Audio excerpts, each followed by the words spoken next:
Okay, so this week we are going to talk about telling people what you do. So, this is the real question underneath here. Why is it so hard to actually tell people what you do? What is the challenge in here? So for me, I'm sure that you could make your list, but this is mine. Mine is that you have to know yourself really clearly what you do. Like you have to be able to like clearly state it. You have to feel confident in how you express it. You have to like know what to say and how to say it. There is also the whole like, well, I want to make a good impression on people. There's some like internal pressure we put on ourselves to have people get what we're saying. And then there's the worry that we're only going to get that one chance to say it right. And that, like, if the words come out of our mouth and they don't make any sense, then it's like, oh no, we've died.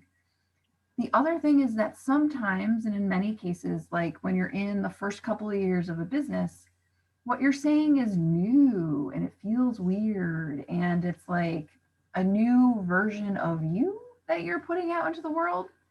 And that's like a thing. And then I think the last thing is you just never know what somebody else is going to say. So there's the whole hang up around like, okay, I'm going to say this and then they're going to say that. Or if I say it like this, then they're going to, what will they think? And then we get wrapped up in like but what are they going to think of what I'm going to say? And down the crazy rabbit hole we go, which is not the best place to live, honestly. So there are 4 steps, 4 keys to this. But really, for me, there is a step 0 at the very front that everything else is incumbent on. And that is figuring out what you are most worried about.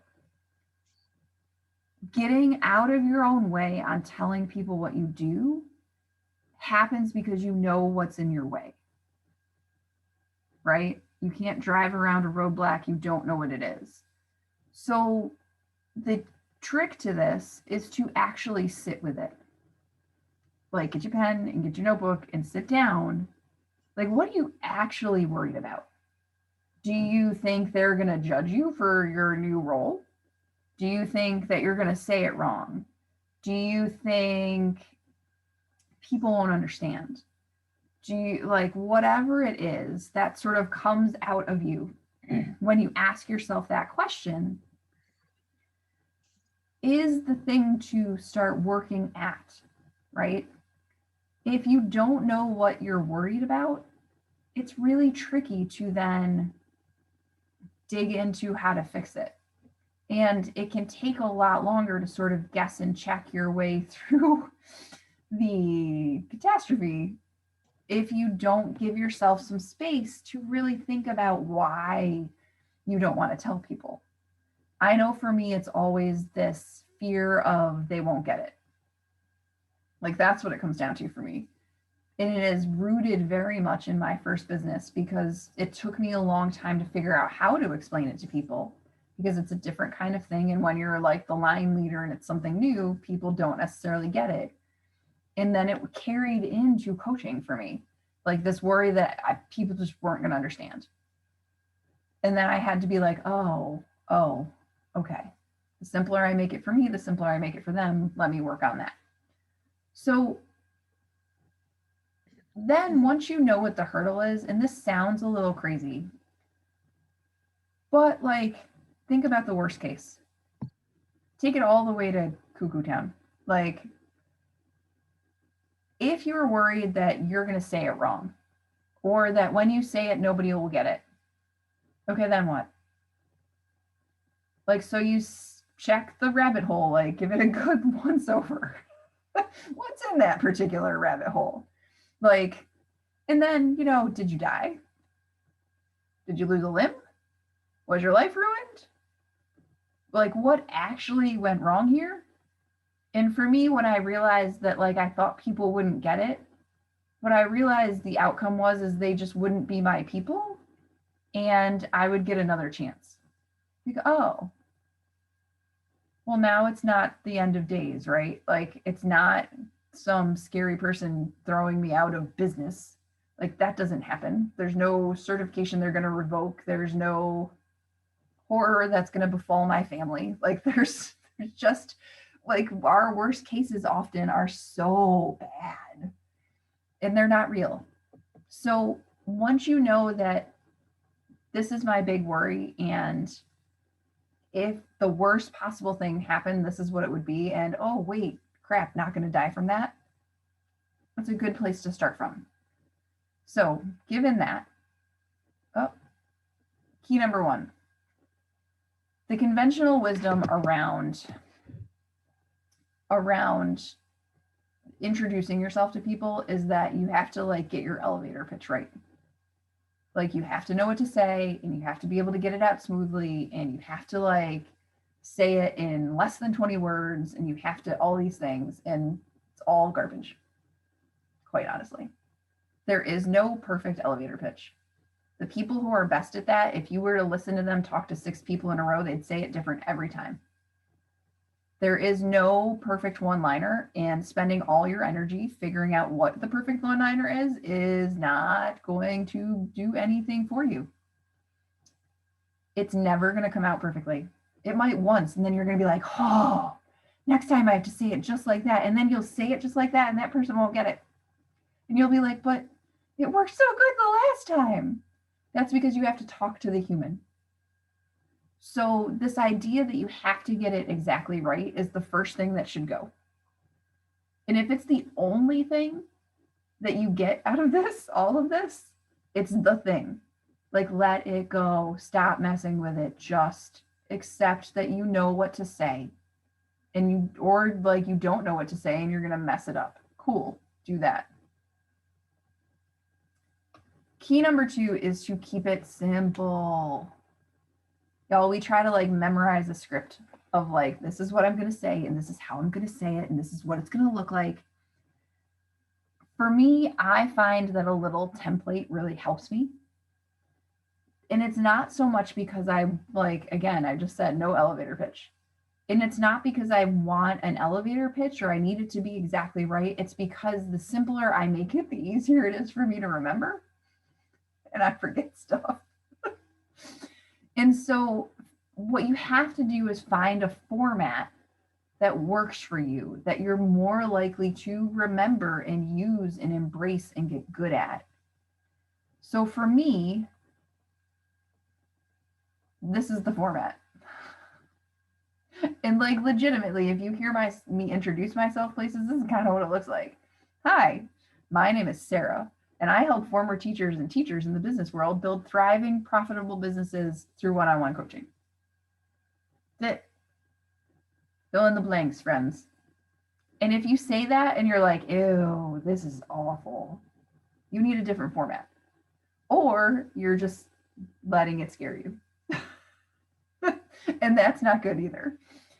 But you won't die. So like, think about what the simplest version of how you introduce yourself. Like, you got to tell people your name. You got to tell people who you help, what you do, and what the format is. Like, that's it. You don't have to explain to them why it's amazing right out of the gate. But if you can say what you do, who you help, how, confidently, and just get that out of your mouth, half the battle is won, maybe like 75%. It changes all kinds of things. And like, do the version that helps you. So if it helps you to like, I like switch pieces in here around, great, do that. Hi, my name is Sarah. I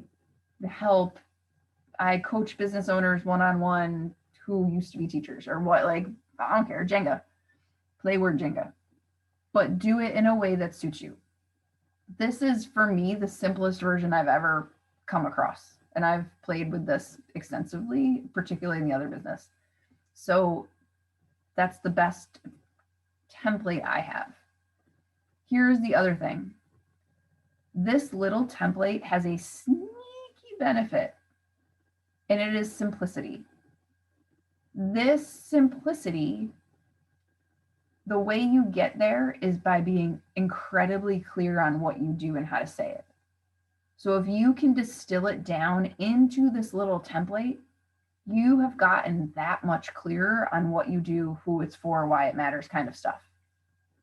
And that's a big deal. So keeping things simple also makes it way clearer.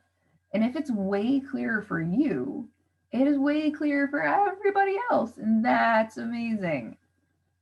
So that distilling down into a really simple template might take some work, but it's worthy work, because if it's easier on you and everybody else, then it's easier all the way around, and no one ever was mad because you made their lives easier.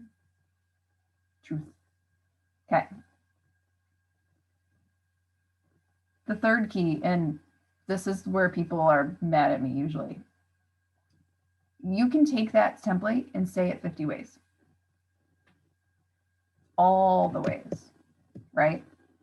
Now that you can say it simple, try to put it down in words on paper, all the ways you can think of. What are the other words you can use besides the words you have now? What are some ways to vary sort of the order? What are the things you want to include that you haven't? Doing this, and like when I say there are 50 ways, I mean literally 50 ways. I don't mean write down 12 and give up.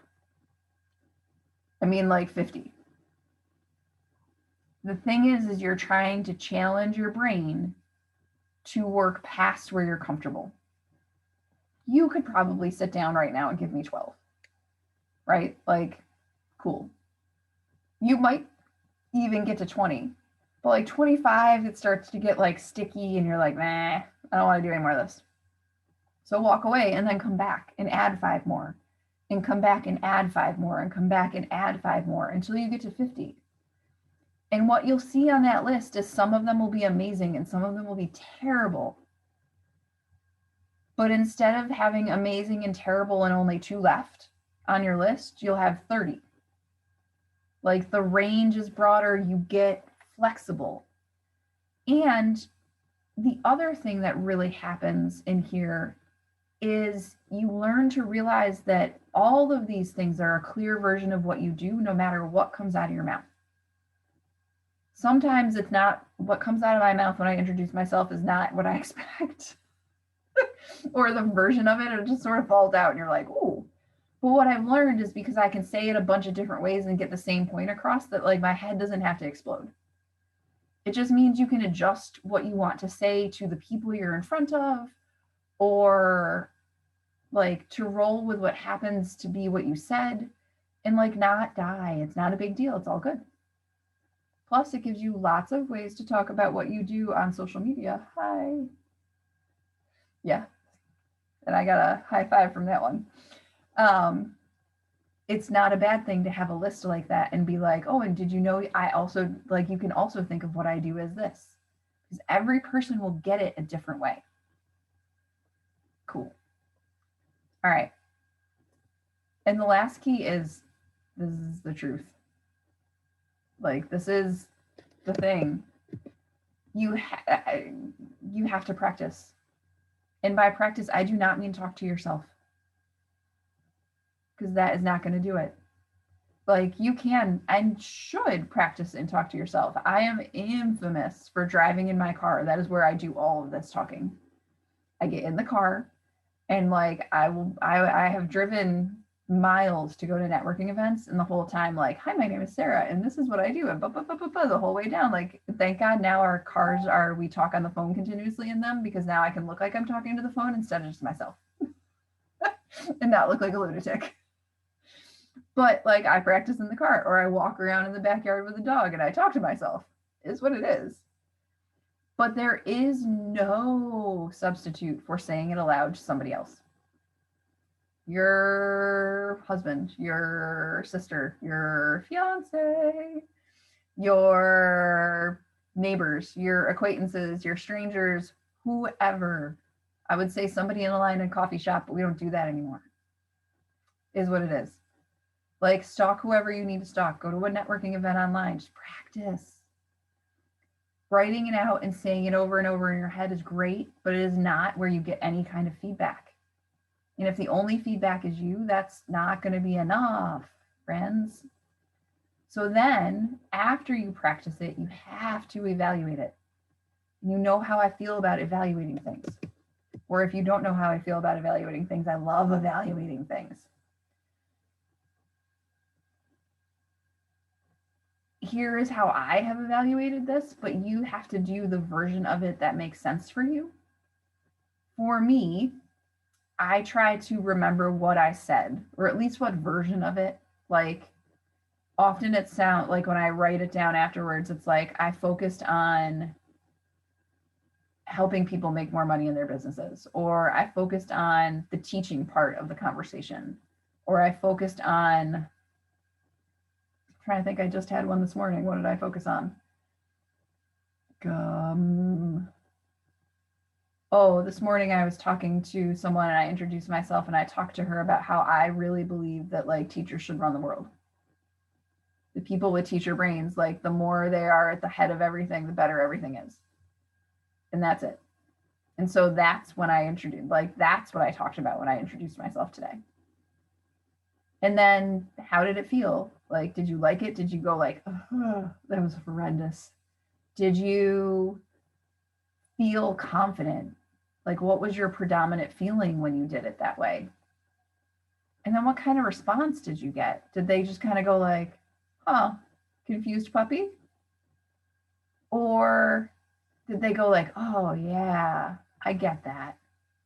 Or, yeah, I agree. Or, huh, weird. And I mean, don't necessarily base what you choose to do next on that, because it could be that, like, that's just not your person, right? There's somebody who doesn't get you and what you do. That's going to happen. But if you thought they were going to be, like, think about that response and take it on board and think, like, okay, how do I want to use this information? But you got to say it out loud and then you got to think about what to do with it. And that is the key to all of this. Don't talk to yourself forever. I mean, talk to yourself because clearly I'm okay with it, but don't make it the only person you talk to. All right. So, since I reorganized this a little bit, this is for those of you that don't know all the things for me. If you want to talk about this more, my group is Teachers in Business. It is my favorite place besides my email list. There's a podcast and a website and all these things. And if the thing in your life that you are struggling with most is getting out of your own way and actually telling people that you run a business, I help people do that. It's what my jam is. Okay, so now we're going to go towards questions. I'm going to, oh, that's not what I meant to do. I'm going to go back to the slides. And I'm going to